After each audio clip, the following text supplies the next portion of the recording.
Hello bachas, कैसे आप लोग सब? This is Arjuman Akhtar from the team Red Fight and here we will study history of class 10th.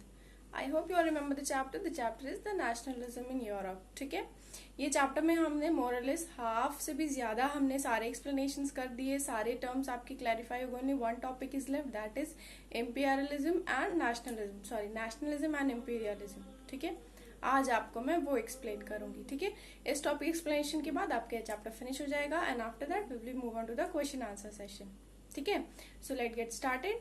Nationalism and imperialism. Before moving on to that point कि वो क्या है, मैं आप लोगों को ये बता दूं कि बेसिक एक्सप्लेनेशन क्या है नेशनलिज्म एंड इम्पीरियलिज्म का, ताकि जब आगे इस तरह का टर्म जो है एक्सप्लेन हो तो आप समझ पाओ. नेशनलिज्म क्या है बच्चों? What is nationalism? देशभक्ति की भावना नेशनलिज्म नहीं, दैट इज पैट्रियोटिज्म.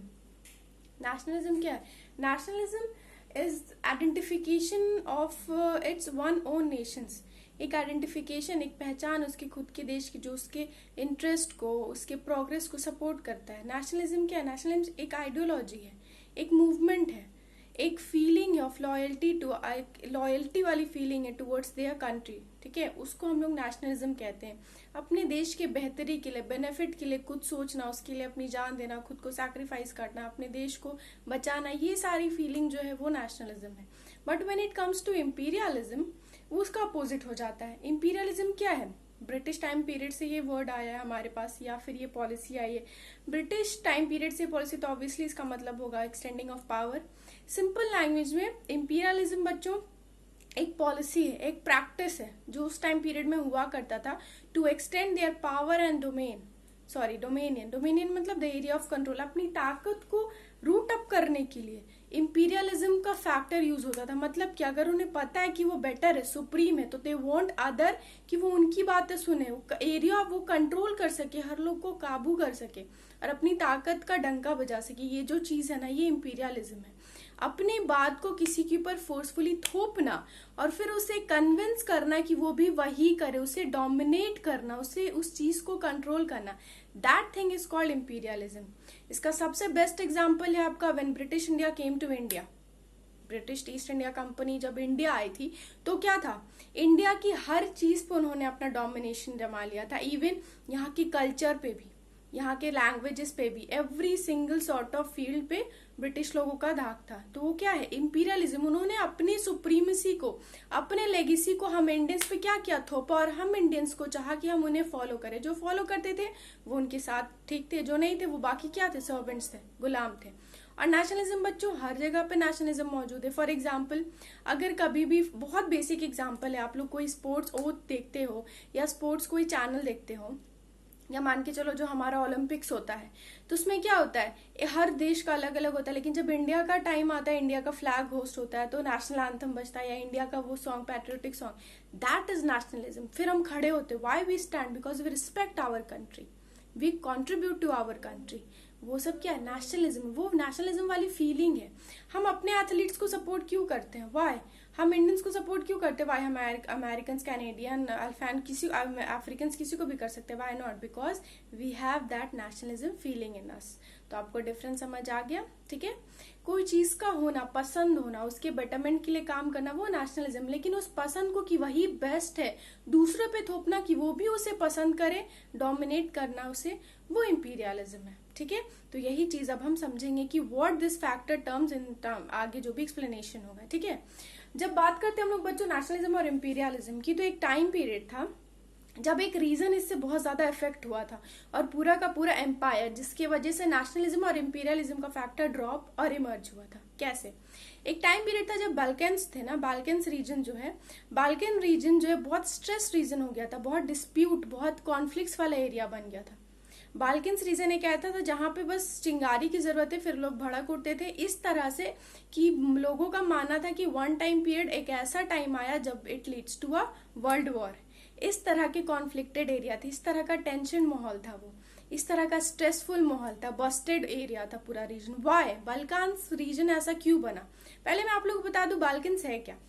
बाल्कन सबसे पहले जोग्राफिकली अगर आप जानो तो बाल्कन इज द एक आइलैंड है, ठीक है, वो साउथ अमेरिका है। आपका जो ब्लैक सी है और एड्रियाटिक सी का जो रीजन है that is known to be at Balkans, ठीक है।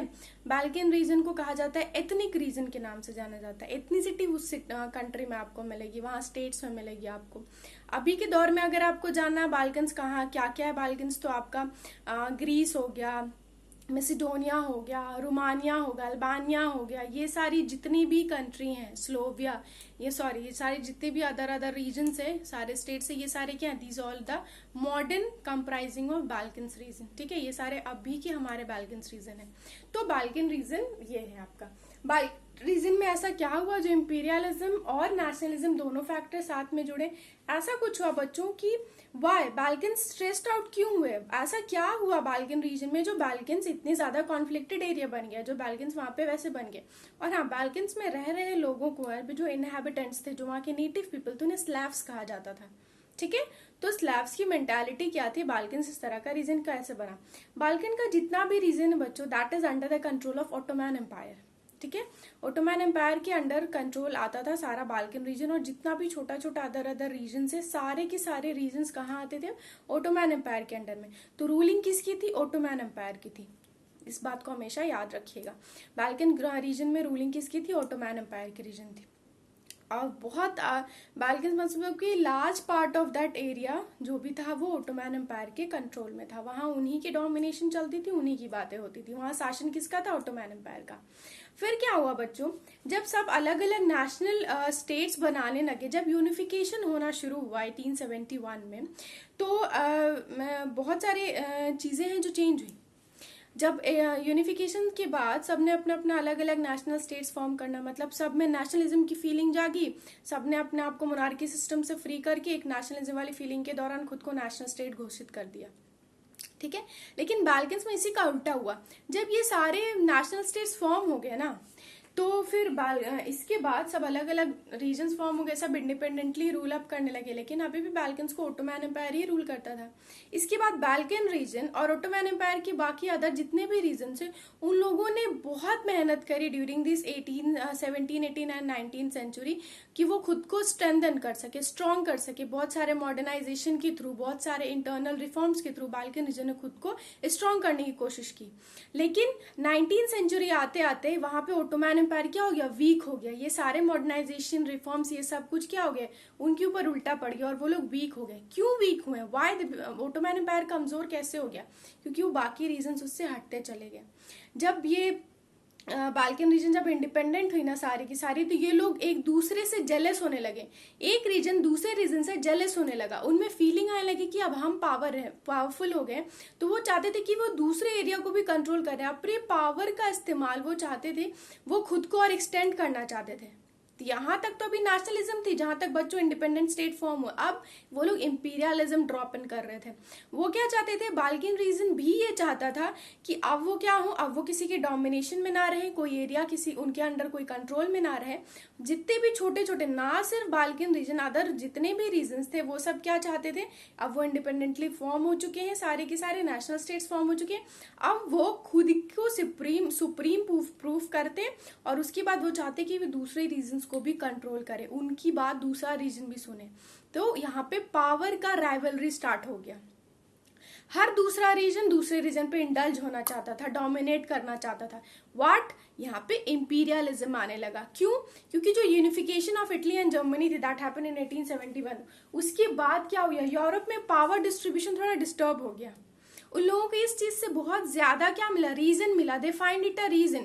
पहले से 5 अथॉरिटीज में पावर्स डिवाइडेड थी, ठीक है, गवर्निंग जो भी बॉडीज थी। लेकिन यूनिफिकेशन के बाद क्या हो गया, 6 गवर्निंग बॉडीज बन गई। अब गवर्निंग सिस्टम 6 बिग पावर्स के अंडर आ गया। तो इससे बाल्कन्स भी लालची हो गए कि मुझे भी इस तरह से करना है काम, मुझे भी खुद को इंडिपेंडेंट रखना है, और मैं भी चाहता हूँ कि मैं दूसरों के ऊपर कंट्रोल करूँ। और ये ऑटोमैन एम्पायर के लिए सबसे बड़ी कमजोरी बनी।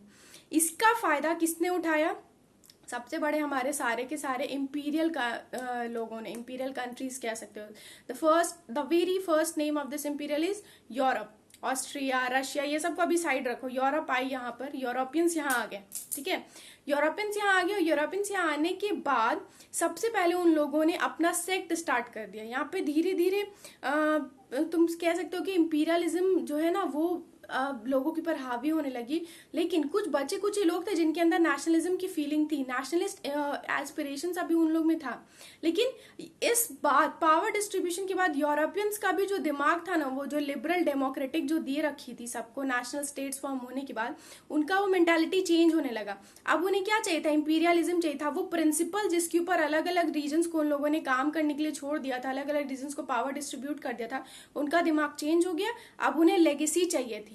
अब वो लोग इंपीरियल डोमिनेट करना चाहते थे। वो चाहते थे कि अब उस एरिया में भी उनका कंट्रोल हो।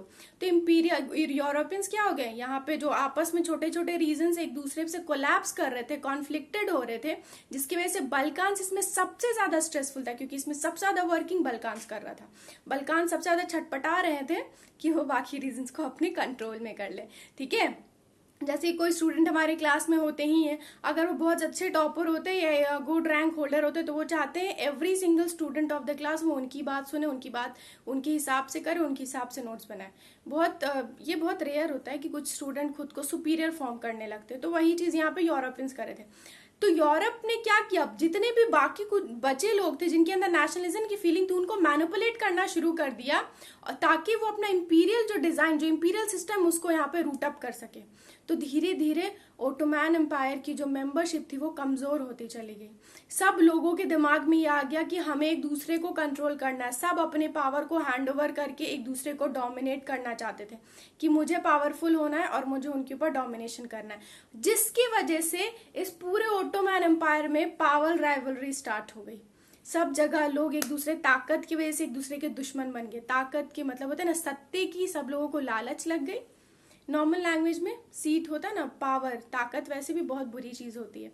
तो सबको ताकत, पावर की लत लग गई। अब सब चाहते थे कि मुझे इंपीरियल, मुझे डोमिनेट करना, मुझे एरिया ऑफ कंट्रोलर फॉर्म करना है, मुझे हर इंसान को अपने हिसाब से चलाना है। तो यहाँ पे यूरोपियंस ने एक नया गेम प्लान स्टार्ट किया। वो लोग यहाँ पे कॉम्पिटिशन स्टार्ट हो गया ओटोमैन एम्पायर के सारे रीजन्स और यूरोपियंस के बीच में कंपटीशन, खुद को इंपीरियल प्रूफ करने के लिए, सुप्रीमेसी प्रूफ करने के यूरोपियंस यहाँ पे हर जगह कंपटीशन स्टार्ट कर दिया। ट्रेड, कॉलोनीज, इवन दो अपनी मिलिट्री सिस्टम को भी यहाँ पे बेटर दिखाने के लिए उन लोगों ने हर जगह कंपटीशन स्टार्ट कर दिया। कंपटीशन इस हद तक बढ़ गया कि it's lead to a world war. इतने टेंशन, इतने स्ट्रेसफुल एरिया बन गए थे सारे के सारे। इसी वजह से बाल्कन्स क्या हुआ था, नेशनलिज्म एक हाथ में था। वैसे तो कुछ लोग वन हैंड में नेशनलिस्ट के एस्पिरेशन को फॉलो करे थे, लेकिन अदर यूरोपियंस क्या कर रहे थे, इंपीरियलिज्म ड्राइव्स को रूट अप कर रहे थे। इंपीरियलिज्म वाली जो उनकी फीलिंग थी, जो उनका सिस्टम था, उसको और रूट अप और गहरा करते जा रहे थे। तो एक तरफ नेशनलिज्म, एक तरफ इंपीरियलिज्म, दोनों अलाइन पैरेलल फॉर्म में चल रहा था। लेकिन एट लास्ट क्या हुआ, इस कंपटीशन, इस पावर राइवलरी में धीरे धीरे धीरे धीरे लोग इंडल्ज होते गए।